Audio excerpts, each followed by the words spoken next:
We got another FaceTime video, guys, because I got you guys on punishment having a look at my ugly face. And the point that I've been making, I'm getting right to the chase about biker clubs being gangs. Just been proven again out in California, man, because we had 17 members of the Hells Angels indicted for attacking 3 black guys. The reason, one of them tried to holler at one of the guy's girlfriends, and the guys are in age range from 22 to 40, I believe it's 43. One of the guys stabbed one of the black guys in the chest, cracking his sternum and exposing his lungs. The others were beating them, like savagely beating them. And there's 17 people charged in all. This occurred back on June 6th of this year, and they just were able to gather enough evidence. They were looking at video evidence, cell phone data, all that stuff, and they made the arrest just recently. So one of the guys is facing 39 years in prison, the guy who did the stabbing. The rest of them are facing lesser time, but he was the only guy I think who was held without bail. But this is something where they're going to be facing hate crime charges as well, because they were yelling racial slurs and they were telling them that they didn't belong in the area. This was in San Diego County. Now, I've never lived in San Diego, but I lived with my aunt for about 3 months out in San Bernardino, and we went to San Diego a few times. And San Diego was a pretty diverse area. You know, there was black, white, a lot of Hispanic, Asian, a lot of Asians, a lot of Filipinos. Like everything was in San Diego. So them saying that, you know, they didn't belong in the area, like what's up with that? That's not like someplace out, you know, in the middle of nowhere where it's only like whites. No, no, San Diego is a very diverse area, man. So hate crime charges, possibly attempted murder for the one guy who done the stabbing, and you know, some other charges for the rest of the guys, man. But the Hells Angels has a history of racism, man. And when they arrested the guys, they found illegal guns. Some of them, which had paraphernalia that the guys had on them, they had Nazi symbols on them. They had other stuff indicating that there was like racist stuff going on. So every time I make those videos about these biker clubs, man, guys always say, you know, they're not gangs, they're clubs when I call them gangs. And then every time I say that, they prove my point again and again and again. Yes, you know, clubs can do bad stuff too, but you don't see it on like the regular basis all the time. You know what I'm saying? So yeah, the Hells Angels got a history of that, man. And illegal narcotics dealing, all the stuff that gangs do, they do. And so this is like a racially charged attack. So these guys may be doing some serious time. The one guy in particular. So you guys let me know what you think in the comment section though, man. Are they a club or are they a gang? I say gang. I say gang. And I'm not saying that to be, you know, disrespectful or anything. It just is what it is. Like I'm calling what I see it. And the racist stuff doesn't help their image at all. You know what I'm saying? Like a lot of the biker gangs have, you know, been involved in incidents where that kind of thing comes into play.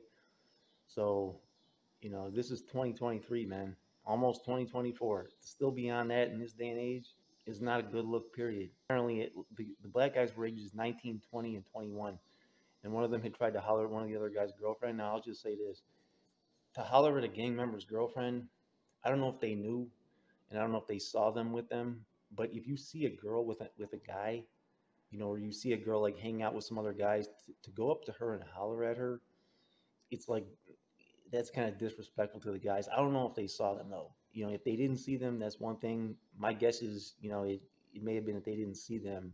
It would be pretty risky to go up and just holler at a girl that was with a bunch of Hells Angels biker members. You know what I'm saying? So that would be a highly unlikely scenario. But if you see, you know, a girl hanging out with some other guys, like I've seen this, you know, kind of thing cause problems in the past. Like that's taken very disrespectfully, just in general. Like I don't even mean just gang members. So if you value your life, I wouldn't do that, especially if you're outnumbered. You got 3 and they got like 17 guys there. Now, another thing I'll say about this incident, there was a bunch of witnesses there who were watching the attack and they did not intervene. I haven't talked to any of them. I don't know why they didn't intervene, but I'll say this, man. When I was in college, I had taken a class on the Holocaust and genocide, and there was one particular book that we had to read. It was called Bystanders. It was about the Germans who were in Nazi Germany during the time when all the synagogues were being burned and the Jews were being rounded up and, you know, taken off to the chambers. The Germans who didn't do anything. To me, there's a huge moral culpability in that. I mean, you can say whatever you want, but you know, you might not be held accountable, you know, in this life, but in the next life, that's a different story, man, because there's a huge moral culpability in that. You guys can disagree in the comment section if you want, but to be a bystander and to do nothing, when people are being attacked and maybe killed, because all indications were that, you know, these guys might have been killed the way they were beating them and everything.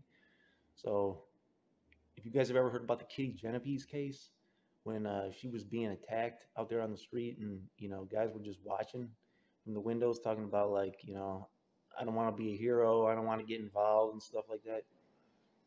I can't say that I can't say what I would do in that situation, but I would hope that I would hope that I would get in there, man.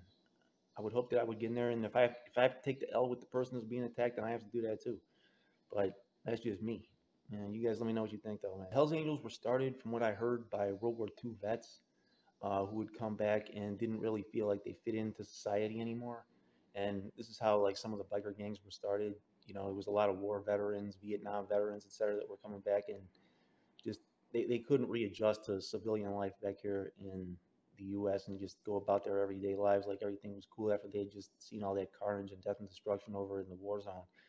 That's understandable. A lot of people, though, they use trauma that they've been through as an excuse to do traumatic things to others. And they say, like, hurt people, hurt people. You know, people that have been hurt people. To me, that's kind of like a cop-out, though, because you can look at it that way. You can also look at it as, okay, you're hurt, you know what it feels like, so that makes it even less of an excuse. You know what I'm saying? Because you know the pain. So why would you cause that pain to others? So it's still your choice. At the end of the day, you still have free will to make that choice. So I see that all the time with gang members, man. I've been hurt, so I'm going to go out and hurt somebody else that didn't hurt me. Not the same person that hurt me, a different person. And, you know, they say, like, we don't fit into society, and, you know, the police are a gang too, the government's a gang too. Saying they do it too is deflection. You know, that's not a defense. To me, I don't sympathize with the biker gangs, man. I mean, I sympathize with, you know, maybe what they might be going through, but to use that as an excuse to go out there and prey on other people, to me, that's a bogus excuse. So you guys let me know what you think, though, in the comment section, man. Thankfully, the guy survived. It was a miracle. His sternum was cracked, but he had his lungs exposed, and he made it. I mean, he could have easily gotten an infection in his lungs.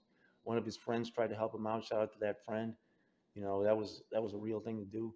But to the bystanders, man, you know, I mean, I don't know if they had any weapons on them or not, but that's your time. You know what I'm saying? When you see somebody being attacked like that, that's your time. So, anyways, let me know what you guys think, though, man. This is your boy, Chicago News. I'm out.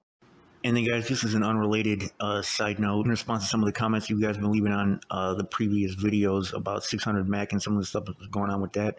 I really don't have anything to say about him more than what I already said in previous videos and other channels that I had dropped on his case and things like that. But the women may have a video coming on them.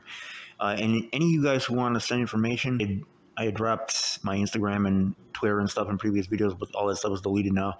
So I'll drop my email in the description boxes and as a comment on this video. Any of you guys who got video requests and don't want to say it in the comment section is the best place to leave anything for me, man, because that's the stuff that I can see the most easily. On email, I get a bunch of spam. On Instagram, I always got a bunch of, like, spam, bogus messages and things like that. So that was not a good way to communicate. But I will leave this and try to check my email as much as I can. But again, the best way to leave anything for me is in the comment section. But I understand, like, some sensitive information or personal information you don't want to leave there. Send it to the email. And if I don't respond, don't take it personally. I probably didn't see it. Just stay persistent and send another one. If I see your email, I will respond, okay, unless it's like some trolling stuff or stuff like that. You know what I'm talking about. But anyways, man, thanks for watching, guys. It's your boy, Chicago News. I'm out.